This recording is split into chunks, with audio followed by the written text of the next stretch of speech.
My name's Chris Morrissey. As it happens, I am currently receiving some home support. December 24th, I had a below the knee amputation. And so since I've been home, I've had assistance with showering in order to have somebody here so that I feel safe.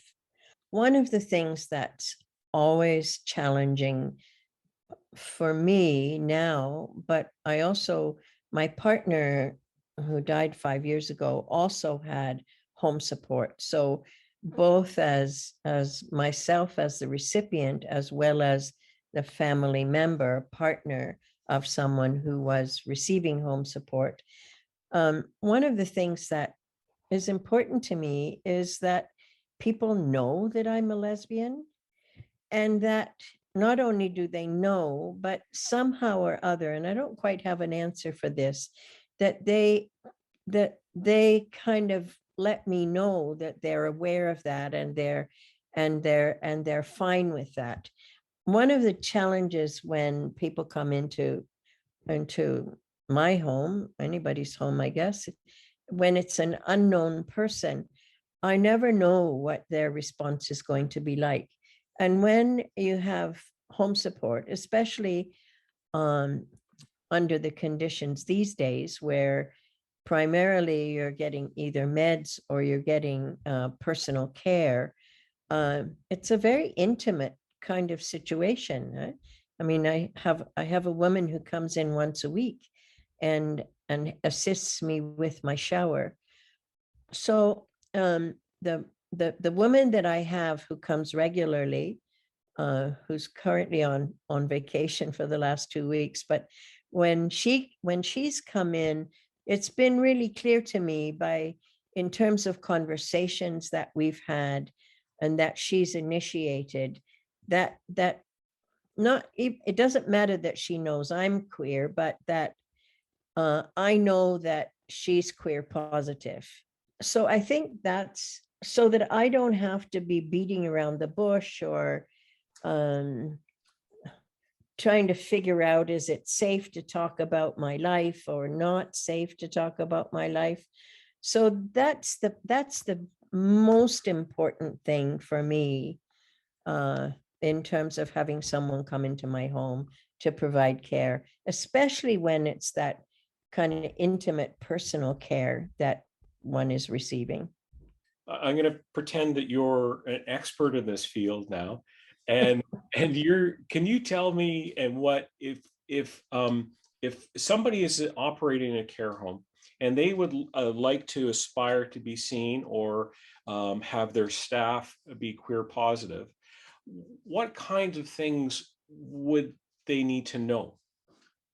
Oh, believe me, been there, done that.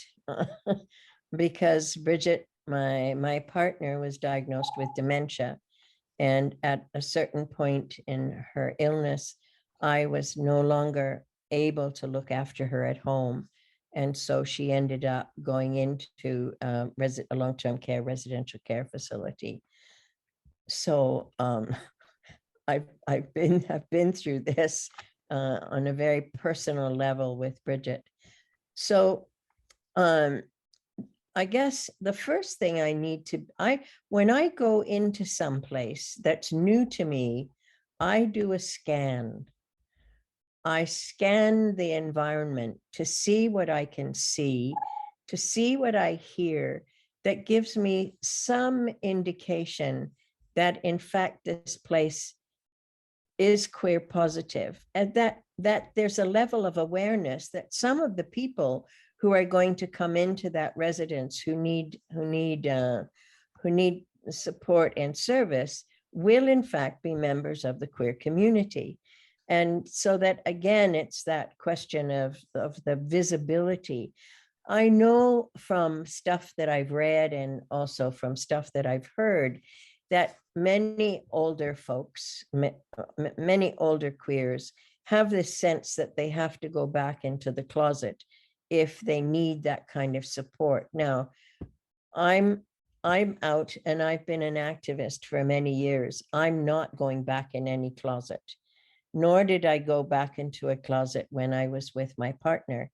But there's that level, there's still a level of anxiety, even though I've been very public in my life, for for circumstantial reasons, I still feel anxious sometimes when I go to, well, I always feel anxious when I go into a new situation and I'm not sure what it's going to be like. So it's really important to me. I remember when I went, when I was working, I was providing information and support and so on with respect to older queers. That was my job. And so I remember going into the office of one director of a facility. And I happened to notice that she had a photograph on her table or on her wall with a child that was flying a rainbow colored kite. Now, so that put me totally at ease. She had no clue. In fact, it was kind of a bit of a red herring, because she didn't intend that. But just the fact that I saw that photograph on her desk or on the wall, it released my level of anxiety. So for me, it doesn't take a whole lot. So that's the first thing. Again, it's that scanning. The second thing is that verbally, or in whatever way, I think for me, it's really important that there's some acknowledgement of my sexual orientation. I know when Bridget first went into residential care, there was a meeting with, I don't know, social worker type, someone on the staff anyway, who did an intake. And so when doing the intake, it's always helpful for the person who's being interviewed that the person doing the interviewing introduces something that, so that I'm not the first one that has to say, oh, and by the way, I'm a lesbian. Oh, and by the way, this is my partner. So that there's an initiation, both visually and also verbally, that means I don't always have to take the first step. So that's my kind of initial response to that. Now, the other thing is that once Bridget was in residential care, and I would go every day for about 7 hours to spend time with her. And so there's always that sense of a level of comfort. And because we were out and used to being out, we kind of, and I had some assurance. It turned out, it's kind of ironic, but it turned out that the director of the facility that I saw the photograph on was in fact the facility that Bridget ended up in. And so I had already made that connection. But in the larger kind of environment, when one is there, it's important for me to know that the frontline staff also know that I'm queer or that we're a couple. When I'm a widow, so I'm single. It's still important for me that I'm a lesbian, right? And that doesn't go away just because my partner died. I was a lesbian before I had a partner. I'm a lesbian when I had a partner, and I'm a lesbian after I have a partner. And so one of the things that there is, I think, the tendency to do, because I have a friend who's also in residential care right now, and I've been to visit her a couple of times. And it's important. She's single as well because her partner died of early onset dementia. And so there is this sense that when you're single or you don't have a partner, that your sexual orientation is invisible.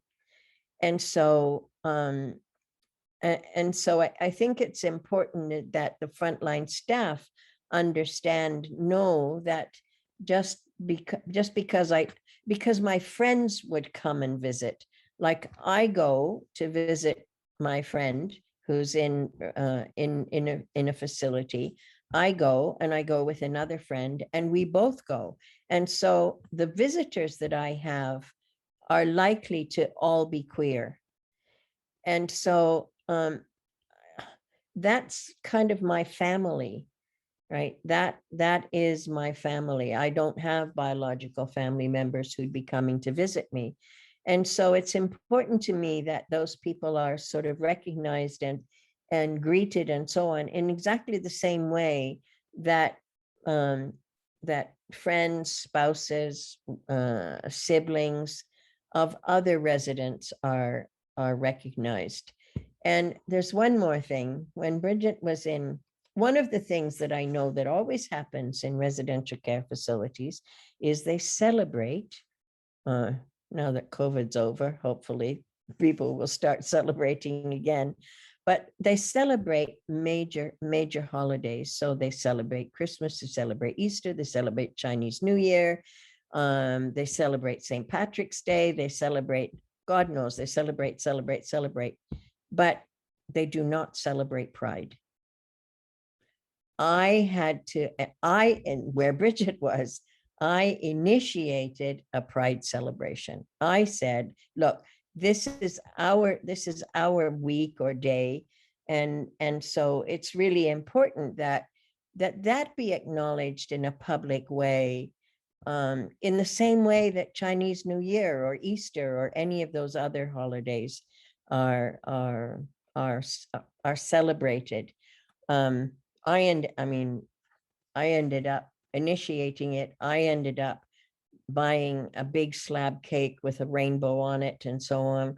And the recreation person sang, oh, somewhere over the rainbow. It was a small celebration. And it was at the tea time, the regular tea time. So residents were there. Some of them had no clue what it was about, but they had cake. They had cake and tea. And for us, whether people realized what was happening or not, the reality was there we were in the midst of these people that were now is our home, where we can celebrate who we are in the midst of where we live, not only out on the street, but in the midst of where we live. So that to me would also be quite significant if whoever the recreation staff are, and whoever the director is, that they celebrate Pride, whether they know that there's somebody queer there or not. Because the director said to me one day, she said, I think we did have somebody here who was a lesbian. She died now, but she used to have a visitor, the same woman that came to see her all the time. And so it was only looking back that she began to realize that, oh, this probably was someone who was a lesbian. And so not all of us are comfortable being out or acknowledging, especially, people of, I'm going to say, a generation older than me, right?